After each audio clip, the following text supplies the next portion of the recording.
दोस्तों, कैसे हैं आप सब। मेरा नाम है शिवम। आप देख रहे हैं daily talk BSc class channel. तो पिछले वीडियो में मैं आपको बहुत ही अच्छे से ये वाला टॉपिक समझाया था, इंट्रोडक्शन दिया था इसका, इंटरफेरेंस ऑफ लाइट का। ठीक है, ये जो है हमारा चैप्टर है, ये बीएससी का जो फर्स्ट पेपर है ऑप्टिक्स एंड लेज़र, उसमें से लिया गया है। ठीक है, तो इस हमने ये वाले टॉपिक पर बात की थी। इसका मैंने अच्छे से इंट्रोडक्शन दिया था आपको। अगर आपने वो वाली वीडियो नहीं देखी है तो आप हमारे चैनल पर जाकर देख सकते हैं। ठीक है, इंट्रोडक्शन एक बार यहाँ पर भी एक बार फिर से हम रिपीट कर लेते हैं। तो इंट्रोडक्शन में मैंने ये बताया था कि जब टू और मोर वेव्स, दो या दो से अधिक वेव एक मीडियम में पास करती हैं, मतलब कि एक मीडियम है, कितना मीडियम है, एक मीडियम है आप मान लीजिए, और वहाँ पर दो वेव्स हैं। ठीक है, मान लीजिए ये हमारा एक मीडियम है, ये मीडियम है, और यहाँ पर जो है हमारी एक वेव ये है, एक हमारी वॉयलेट कलर की वेव है, और एक जो है ग्रीन वेव है। ठीक है, तब अब जो मीडियम के पार्टिकल्स होते हैं, मान लीजिए यहाँ जो पार्टिकल या फिर यहाँ कोई भी ऐसे ऐसे ढेर सारे पार्टिकल्स होंगे ना मीडियम पे, तो मान लीजिए ये वाला पार्टिकल है। ठीक है, ये इस पर ये पार्टिकल का जो है इफ़ेक्ट पड़ेगा। कैसे इफ़ेक्ट पड़ेगा मैं अभी आपको बता रहा हूँ। ठीक है, तो ये वाला जो पार्टिकल है, ये वाली वेव भी इसे डिस्टर्ब करेगी, ये वाले पार्टिकल को, ग्रीन पार्टिकल को, और ये जो ग्रीन वाली वेव है ये भी इस पार्टिकल को डिस्टर्ब करेगी। इस तरह पार्टिकल को दो वेव्स आई और दोनों वेव्स ने डिस्टर्ब किया, यानी कि पार्टिकल को कितनी बार डिस्टर्ब होना पड़ा, दो बार डिस्टर्ब होना पड़ा। किसकी वजह से, कितनी वेव्स के कारण, दो वेव्स के कारण, कम से कम दो वेव्स। तो एक तीसरी वेव भी हो सकती है, अगर तीसरी वेव रहेगी तो ये पार्टिकल को दो की जगह तीन बार डिस्टर्ब होना पड़ेगा। कितनी वेव्स के कारण, थ्री वेव्स के कारण तीन बार डिस्टर्ब होना पड़ेगा। ऑलराइट, तब जो है ये पार्टिकल का, मान लीजिए ये वाले पार्टिकल का डिस्प्लेसमेंट क्या होगा। मान लीजिए पहली वेव आई, इसने उसको इधर ऊपर की ओर डिस्प्लेस्ड कर दिया। ठीक है, +3 डिस्टर्ब किया, +3 यूनिट वाई एक्सिस की ओर, पॉजिटिव वाई एक्सिस की ओर डिस्टर्ब किया। एक दूसरी वेव आई। ठीक है, मान लीजिए ये आपका रेड कलर का वेव है, रेड कलर का वेव आया उसी मीडियम में, और फिर ये वाले पार्टिकल को फिर उसने ये नीचे की ओर डिस्टर्ब कर दिया। ठीक है, और नीचे की ओर यानी कि नेगेटिव वाई डायरेक्शन में, नेगेटिव वाई एक्सिस के डायरेक्शन में इसने डिस्टर्ब किया। इसने कितना डिस्टर्ब किया, -2 यूनिट डिस्टर्ब कर दिया। ठीक है, अब इस पार्टिकल का रिजल्टेंट डिस्प्लेसमेंट क्या होगा, इस पार्टिकल का रिजल्टेंट डिस्प्लेसमेंट यही होगा, +3 और 2 को जोड़ दीजिए विथ साइन के साथ, साइन इस 2 का साइन माइनस है, 3 का प्लस है। ठीक है, तो ये इसी सम को हम वेक्टर सम कहते हैं। ठीक है, वेक्टर सम कहते हैं, क्योंकि हमने अलजेब्रिक सम भी कह सकते हैं, क्योंकि हमने जो सम किया है नंबर्स का भी किया, प्लस जो साइन भी हमने लिया नंबर्स का साइन के साथ सम किया, इसी को हम अलजेब्रिक सम कहेंगे। तो हमारा रिजल्टेंट आ जाएगा डिस्प्लेसमेंट कितना, +1 आ जाएगा। ठीक है, तो चलिए ये वाला आप, अगर आपने पिछला वीडियो नहीं देखा है तो आप देख लीजिए, आपको और अच्छे से समझ में आ जाएगा। ये इस टॉपिक को हम इस वीडियो में नहीं कवर करेंगे, क्योंकि हमने पहले ही कवर कर लिया है। तो आज के टॉपिक के बारे में बात करते हैं, तब भी मैं बहुत आज समझा दिया पिछले टॉपिक के बारे में। तो दोस्तों आज का हमारा टॉपिक है ये two slit interference. Two slit का इंटरफेरेंस हम पढ़ेंगे। ठीक है, यानी कि जो यंग ने एक्सपेरिमेंट किया था उस एक्सपेरिमेंट के बारे में हम सब पढ़ेंगे। ठीक है, यंग एक वैज्ञानिक थे जिन्होंने एक्सपेरिमेंट किया था। इन्होंने क्या किया कि जो सुपरपोजिशन है, सुपरपोजिशन का जो थ्योरी है वो इन्होंने ही दिया था सबसे पहले, मतलब कि experimental demonstration of interference by superposition of two waves was first given by Young. ठीक है। ये थॉमस यंग ने दिया था सबसे पहले दो वेव्स के सुपरपोजिशन की थ्योरी। कौन से सन में दिया था? सन 1801 में दिया था। ठीक है। तो इन्होंने क्या किया, इन्होंने डबल स्लिट एक्सपेरिमेंट किया और डबल स्प्लिट एक्सपेरिमेंट किया। ठीक है। तो यानी कि इन्होंने सबसे पहले किया कि इनके एक्सपेरिमेंट सेटअप में, ठीक है, ये कोई सोर्स है जो कि प्रोड्यूस कर रहा है मोनोक्रोमेटिक लाइट। ठीक है। ये देखिए, ये ऐसे वेव्स प्रोड्यूस कर रहा है। ठीक है।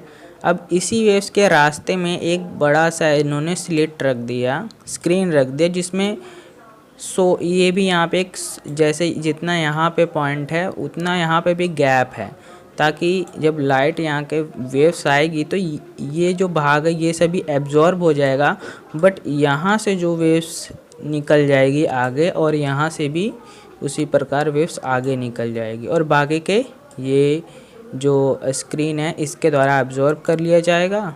तो अब ये जो दो स्लिट जैसे होल किए गए हैं, ये भी एक प्रकार से सोर्स की तरह बिहेव करने लगेगा।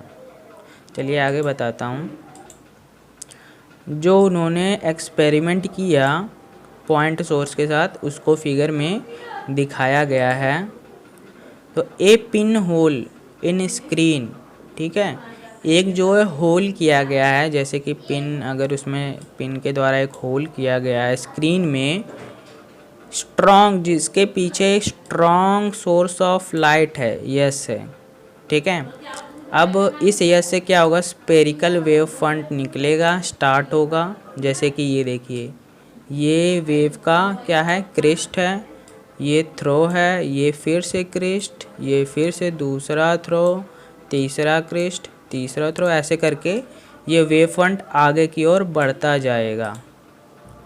तब आगे देखते हैं स्पेरिकल, ये वेव फ्रंट कैसा होगा, ये स्पेरिकल होगा शेप में। ठीक है। इस बात को आप नोटिस करके रखिएगा। अब स्पेरिकल वेव फ्रंट स्टार्ट होता है from this hole, S hole से स्टार्ट होता है। Crest of waves are shown by bold line. ये बोल्ट लाइन जो है ये क्रेस्ट को रिप्रेजेंट कर रहा है, और ये जो डैश डैश डैश वाली लाइन है वो थ्रो को रिप्रेजेंट कर रहा है। Crest of waves are shown by bold and troughs are shown by dotted circles. ठीक है। तब देखिए टू फाइन होल्स, दो यहाँ पे होल्स कर दिए गए हैं। ठीक है। ये देखिए, एक यहाँ पे किया गया है और एक यहाँ पे किया गया है। ठीक है। आर मेड, स्क्रीन में दो होल कर दिए गए हैं जो कि are made in screen which is symmetrical, जो कि सिमेट्रिकल हैं, यस से समान दूरी पर। जितना दूरी पर ए है उतना ही दूरी पर बी भी है। ठीक है।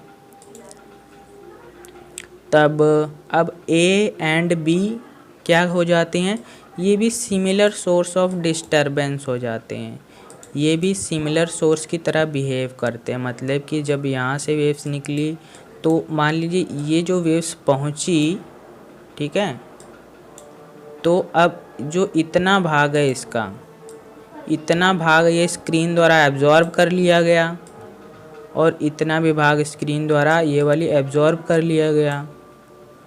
ठीक है। तो अब वेव्स जो आई है, जो होल ए है, इसके थ्रू बाहर निकल जाएगी, और ये जो बी है, इतना भाग फिर से स्क्रीन द्वारा एब्जॉर्ब कर लिया गया ये वाली स्क्रीन द्वारा। तो यहाँ से जो वेव फ्रंट आएगा बी से पास होगा, क्योंकि बी के पास होल है, बी से पास होगा, तो ये आगे बढ़ जाएगा और ये ए से आगे बढ़ जाएगा। इस प्रकार हमारे पास क्या हो गए, दो सोर्स आ गए। ठीक है। दो सोर्स आ गए, एक ए हो गया, एक बी हो गया, बट दोनों में क्या सिमिलर है, सिमिलैरिटीज़ हैं, वो ये है कि ये दोनों समान दूरी से हैं, यस, और ये दोनों एक ही सोर्स यानी कि कैपिटल एस से ऑब्टेंड किए गए हैं। ये खास बात है। ठीक है। तब ए और बी भी सिमिलर सोर्स बन जाते हैं डिस्टरबेंस के। ठीक है। वेव्स आगे बढ़ती है क्रेस्ट और तरफ के फॉर्म में, अब देखिए, मान लीजिए हम ये जो दूसरे स्क्रीन है, यहाँ पे हम 3 पॉइंट्स लेते हैं, सी डी एंड पी। ठीक है, सी डी एंड पी, यानी कि ये वाला पी, सी और डी, ये वाला हमने पॉइंट लिया। अब ये पॉइंट के बारे में मैं बताना चाहूँगा कि जो पॉइंट सी डी और पी है, ठीक है, वो इंटरसेक्शन है। इंटरसेक्शन है आइदर क्रेस्ट का और ट्रफ का इंटरसेक्शन है। कैसे इंटरसेक्शन है मैं बताता हूँ। अब हमें फिगर में जाकर देखना पड़ेगा। फिगर में तो दोस्तों वीडियो बहुत लंबा हो जा रहा है, ठीक है, तो मैं आगे का जो है अगले वीडियो में बना दूंगा, आगे का कंटेंट। ठीक है, तब तक आप इतना देखिए और लाइक कर दीजिए। लाइक का एम रखते हैं 10 लाइक बस आ जाए, बहुत है मेरे लिए। 10 लाइक इस वीडियो पर आ जाए और चैनल को आप सब्सक्राइब कर लीजिए, ठीक है, क्योंकि आगे मैं बहुत ज़्यादा पढ़ाने वाला हूँ। जितना ज़्यादा व्यूज़ आएगा मेरे चैनल पर, उतना ही ज़्यादा मैं मोटिवेट रहूँगा और उतना ही वीडियोस बनाऊँगा। इसलिए अपने दोस्तों को भी आप शेयर कर दीजिए और उनसे भी कहिए आगे और शेयर करें, ठीक है। अगर बढ़िया सा व्यू आता है इस वीडियो पर तो मैं अगला पार्ट ज़रूर बनाऊंगा। उम्मीद करता हूँ ये बात आप लोग समझ रहे होंगे, ये बात फ्यूचर में हो। Okay then, goodbye, take care.